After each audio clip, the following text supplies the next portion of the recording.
Everyone watching this. আজ ভিডিওটা কোনো সিরিয়াস টপিকে নয়।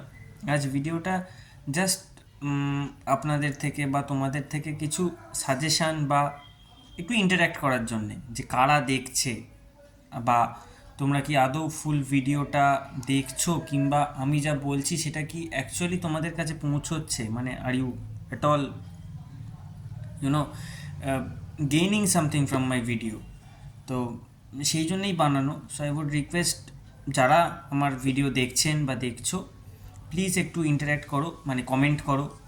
সাবস্ক্রাইব করতে আমি বলবো না, কারণ আমি এখনও খুব একটা কিছু সেরকম বানাইনি যে সাবস্ক্রাইব করবে, বাট হ্যাঁ, কমেন্ট করো প্লিজ। কারণ আমি বুঝতে পারছি না যে আমার ভিডিওটা অ্যাকচুয়ালি আমার টার্গেট অডিয়েন্সের কাছে পৌঁছচ্ছে কি না। কারণ কোনোটাতে কোনো ভিডিওটাতে ভিউজ আসছে, কোনোটাতে আসছে না। So I am a bit confuse সেই ক্ষেত্রে। আর ভিডিওস আমার কাছে প্রচুর আসছে ইনস্টাগ্রামে, যেখানে আর কি বলছে যে ঠিক টাইমে পোস্ট করলে হয়তো রিচ বেশি আসবে, টাইমিংয়ের একটা ইস্যু হচ্ছে। তো হ্যাঁ, প্লিজ জানান কমেন্ট করে। Thank you.